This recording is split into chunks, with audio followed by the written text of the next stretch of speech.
Conrad is lighting firecrackers with his son Eric. Conrad lets him burn the last one when his neighbor comes to say hi. She says she is going for a walk. Conrad nudges his son, giving him the confidence to ask her if he could join her. She gladly agrees, and Conrad leaves with her. Conrad smiles seeing his son's first love blossom, and is reminded of how he was back then. Suddenly he is reminded of an incident, and his face gets solemn. Conrad was 16 years old that summer when he met Grace Turner. Conrad is standing on the bridge when Grace walks by. She asks him what he is doing. He says he's throwing the bridge in the river. She is intrigued, so she leaves her bike and climbs on the bridge with him. He gives her a rock to throw in the river. She asks if the fish gets bothered by it. Conrad explains it doesn't because fish keep moving, and they forget they've been moving in the first place. Grace confesses she'd hate to live like this, not being able to remember things, and losing all the good memories. Conrad is fascinated by her vision. Grace has to leave. Before leaving, she turns back and asks Conrad what he'd say to her if she told him he was going to be her first love. Conrad doesn't know how to answer that, so Grace asks him to think about it and get back to her once he does. Grace just confessed her feelings, but Conrad is a clueless teenager. He and his two best friends, Hunter and Tim, are bored, so they have decided to commemorate July 4th as the day of the greatest act of rebellion since 1776. They have a competition among themselves about who will win the race to the third base first.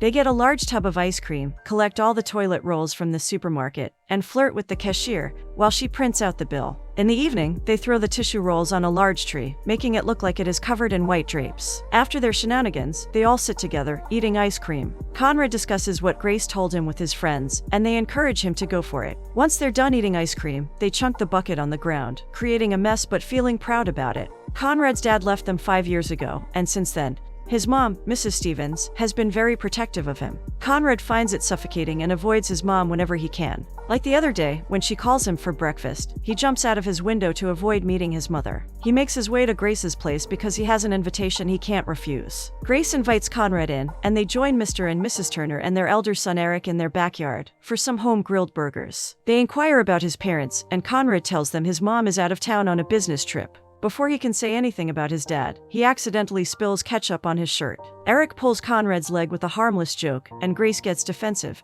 and asks Eric to stop it. This leads to a slight squabble between the two, so Mr. Turner intervenes. Grace feels her brother is trying to embarrass her in front of Conrad and leaves after the argument. Conrad leaves after her. Eric comes calling behind him and gives him tips to approach his sister. He wishes him luck, and Conrad goes to talk to Grace, sitting on the front porch. She apologizes to Conrad for her family's behavior. Conrad thinks otherwise. He finds her family great. Grace asks him if he will be joining her and her family to see the fireworks in the evening. But Conrad declines the invitation, saying he has promised his friends he'd be with them. They sit in silence for a few moments before Conrad leans to kiss her, but she pulls away. He stops when he hears his friends' voices. Grace reluctantly says hi to Timmy and Hunter, and the boys, being mockers, start passing remarks on them. Conrad asks them to stop and apologizes to Grace for their behavior. Hunter and Timmy start mocking Conrad for taking Grace's side and not meeting them at the stipulated time. Grace asks Conrad to go. Conrad pushes Hunter annoyingly for poking fun at the girl he likes. They discuss their plans for the evening. Hunter says his granddad is taking the night off, so they'll take his truck to drive around the town. Conrad is unsure as Hunter cannot drive, but Hunter assures him he has a permit. As much as Conrad doesn't want to be a part of all this, he cannot ditch his friends now that he has declined Grace's invitation too. The three friends drive around the town, stealing ornaments from the gardens of people's houses. They laugh as they feel the adrenaline rush of doing something like this. Hunter almost gets caught scaring Conrad, but Tim and Hunter remain unbothered. Instead, they start making fun of Conrad, telling him he has become sensitive since he started spending time with Grace. They ask him to prove himself and remind him that no real man would pick a chick over his best buddies. Now it is Conrad's turn to prove himself, so he asks Tim to take them to Grace's house. He swiftly reaches her front porch and picks up a plant pot to steal. As soon as he does, Hunter blows the horn, and suddenly the light turns on in Grace's house. Conrad runs towards the car and gets in. Eric comes out, and Hunter yells at him before their vehicle takes off. Eric is not going to let it go that easy, and chases them in his car. They all panic, seeing Eric coming behind them. He chases them for quite a while before a deer comes in front of their car. They make a sharp turn to avoid it, but Eric is not so lucky and hits the deer before crashing into a tree. They all look horrified as Eric's car alarm goes off. They all get down to check if Eric is fine. Eric lies severely injured with his head resting on the steering. Tim starts to cry, thinking Eric has passed away. Hunter takes a closer look and says he is still breathing. He proposes they get out of there as it is a public road, and anybody crossing it might see Eric and call an ambulance. Conrad protests that they cannot leave Eric like this. Hunter shouts at him, saying Eric will not die. But when Conrad doesn't agree, he says they'll take a vote. Hunter votes to leave, but Conrad is not willing to do that. Timmy takes Hunter's side. It is decided they'll leave. Hunter assures Conrad everything is going to be fine. Conrad's conscience doesn't allow him to leave as he sees a dead deer and Eric lying injured. He also spots another deer in the bushes staring at him. It is too much for him to take, and he flees with the boys. Everybody is too stunned to talk, while riding back to where they ditched their bicycles. Hunter says he'll take care of the ornaments, but neither Conrad nor Tim says anything. Conrad picks up his bike and rides the rest of the way. Grace and her family enjoy the fireworks, unaware of what awaits them. Conrad comes back home and finds his mother sleeping on the couch. After a long time, he wishes for her to comfort him and tell him everything is going to be okay. Conrad couldn't sleep after the last night's ordeal. He is suddenly woken up by his mother calling him. She is disappointed as they had the whole day planned. Conrad explains he got tied up with Tim and Hunter. He apologizes but cannot bring himself to say anything else. Mrs. Stevens sighs and asks him to have his breakfast. Conrad is not in the mood to eat. He fidgets with the spoon. His mom spots the ketchup stain on his shirt and asks if it is blood. Conrad looks at his mom, stunned, when their phone starts ringing.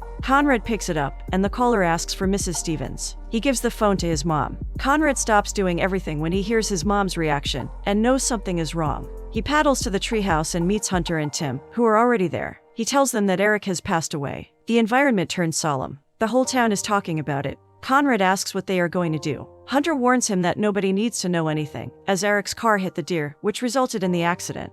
Conrad argues they should have done something, but Hunter says they can't do anything now. Conrad and Hunter get into a scuffle, and Hunter punches Conrad, giving him a bloody nose. That day Conrad distanced himself from Hunter and Tim. He was angry about what happened to Eric, angry with Hunter, and hated the pain. But he knew he had it coming. While walking back, trying to stop the bleeding, he runs into Grace sitting on the steps. She's crying alone. Conrad wants to comfort her, but she doesn't let him. She puts up a brave face and holds back her tears. Seeing him covered in blood, she takes out her bandana, gives it to Conrad, and asks who did it. She knows it must be one of the guys. Conrad tells her it was Hunter, and Grace asks him why he hangs with those troublemakers. She takes him inside her house to clean up. Conrad asks where her parents are. She says, probably upstairs. She apologizes for yesterday and explains that she was mad at her family and wanted their first kiss to feel right when it happened. It is not that she hasn't kissed boys before, but she has feelings for Conrad and wants everything to be special with him. She offers him juice as he has lost a lot of blood. Conrad asks if he can tell her something, but the doorbell interrupts them. It is their neighbors who have come to give their condolences. Conrad meets them and says he'll let Mr. Turner know. At that moment, Mr. Turner comes downstairs and meets the neighbors. He asks Conrad to go home and clean himself. Conrad turns towards Grace and tells her to call him if she needs anything. To his surprise, Grace kisses him and says goodbye. Conrad was not invited to the funeral, but he came and watched from a distance the consequences of his actions. In the evening, he sits in his usual spot. Timmy comes to meet him and sits with him. He confesses he has been thinking about Eric's family. Conrad reminds him to get used to it, because they will be thinking about them for the rest of their lives. It is one of those nights where Conrad cannot fall asleep. He is in deep thought when his phone rings. It is Grace. She asks him to come over as she wants to talk to him. He quickly rides his bike to her place and finds her by her window. She asks him to climb through the window. Conrad makes his way in, and she takes him to her room. She sits on the bed, and Conrad sits next to her. With her eyes welling up, she starts recollecting the events of the picnic day. Conrad starts saying something, but Grace asks him to listen, because she needs to get it out. On the day of the fireworks, she and Eric got into a fight. She can't remember why, but she told him she didn't want him to come to the fireworks. Grace breaks down and looks the other way, because she doesn't want Conrad to see her in such a vulnerable state. Conrad starts crying too, and tells her it is not her fault. His guilt makes it difficult for him to control his emotions. She turns towards him and hugs him to find comfort. He holds her, feeling responsible for her misery. The emotional rush makes them give in, and they kiss. As they lie down on her bed, Conrad stops and apologizes. Grace asks him to sleep next to her, because she has not been able to sleep for days, and she thinks his sleeping next to her might help. He agrees. The following day, finding Conrad's room empty, his mother is disappointed again. Conrad and Grace cautiously make their way downstairs. Mrs. Turner is sleeping on the couch, and Conrad leaves the house unnoticed. He walks back home in a daze. He is hit with the realization that one day Grace will be older than her older brother, but he will always be 19. Conrad visits Grace's house. He finds a knocking sound coming from the backyard and goes to find out the source. He sees Mr. Turner dismantling the swing. Conrad offers to help and takes down the remaining structure. Eric was supposed to do this. For Conrad, it is a way of redemption. Mrs. Turner sees her husband and Conrad working, so she pushes herself to come out of her grief and prepare lemonade for them. This is probably the first time after the accident she made an effort to do something. She is reminded of Eric when he was Conrad's age. She tells him how Eric and Grace had a different relationship when they were younger. She asks him never to forget that part of himself. Grace comes back from her bike ride. Conrad and Grace go out for a walk. Grace asks him about his mom, and he says she is a freak. With his dad gone, she thinks of him as his replacement. All he wants is to be a kid. They talk about how till a certain age, their parents are like God to them, invincible and have answers to all their questions. But one day, they get up and realize their parents are as crazy as they are. He takes her to an abandoned place, and she asks if this is his friend's meeting spot. Conrad tells her that the guys don't even know about the place, because they won't get it as he does. Grace confesses she likes him, which brings a big smile to his face. He also admits he feels different around her than he does with the guys. She laughs and jokingly says she hopes so. Conrad lets out a chuckle and defends himself, saying, not in the way she is thinking. He can be himself more with her. Grace adds she likes how he cares about her. They walk around the house, which once used to be somebody's home. Conrad jokes the place is not as bad as Grace's room, even in such a state. They both laugh, and Conrad asks Grace to pick anything she likes. She picks a wooden horse, and Conrad takes it outside to light it on fire. They both sit on an old couch as the wooden horse burns. Conrad talks about how, despite being an object, the wooden horse has so much history. He finds it weird because once the object is gone, everything goes with it. All that is left are memories. Grace finds Conrad fascinating, and she kisses him on the cheek.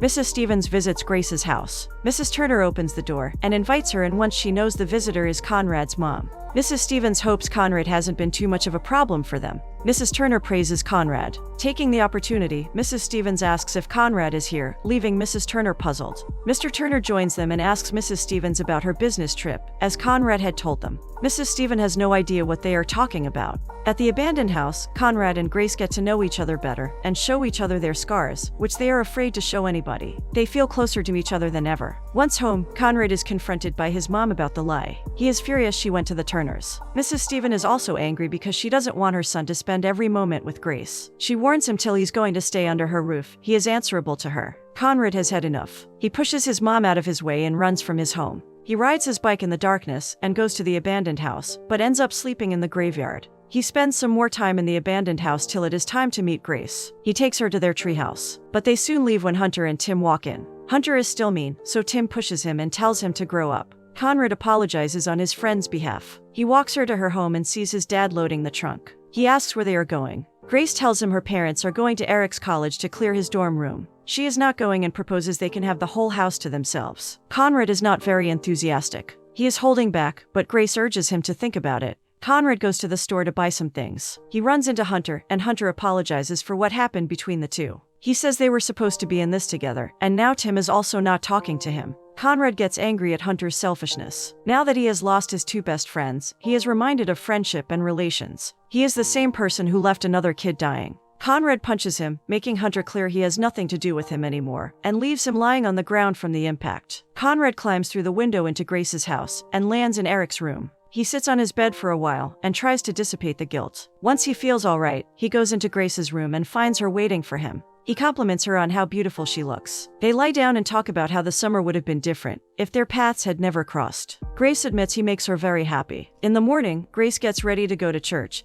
and asks Conrad to make himself home, as her parents will be back until night. But her parents are home early. Conrad comes out of the shower and finds them waiting for him. Mr. Turner throws his clothes at him and asks him to leave. Embarrassed, Turner puts on his clothes as he runs from their house. He runs towards the abandoned house and spots a deer in the way. The memories come back, and he is unable to move. Hunter meets Grace outside the church and asks for a minute to talk to her. He apologizes for everything and that he needs to get it out, but Grace doesn't get what he is trying to convey. Grace gets into a heated argument with her parents for betraying their trust. She is not ready to listen to them or stop seeing Conrad. Mrs. Turner's actions make her leave the house crying. She goes to find Conrad. She is relieved to find him in the abandoned house. She declares he is the only one she cares about and proposes they run away. Conrad is overwhelmed by all this and starts crying. He cannot handle the guilt anymore and tells Grace he let her brother die. He tells her about the accident, and Grace can't believe what she is hearing. She slaps him and pushes him out of anger. She feels betrayed, as all this while she thought Conrad was the only one who understood her. But she didn't know he was behind her brother's demise. She tells him she never wants to see him again and leaves. Conrad sits there alone, crying.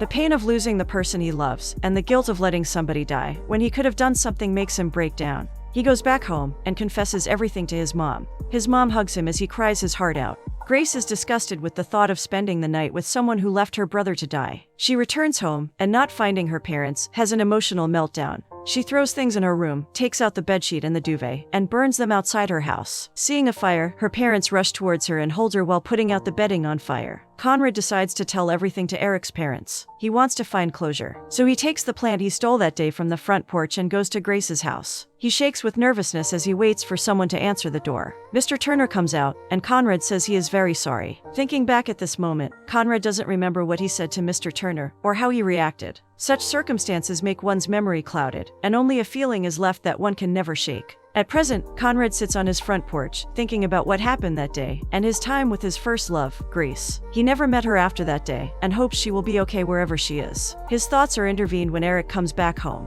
Conrad asks about his walk, and he says it went fine. Conrad is happy for his son. He thinks that sometimes it is impossible to make peace with one's past, and they are left with no choice but to live with it.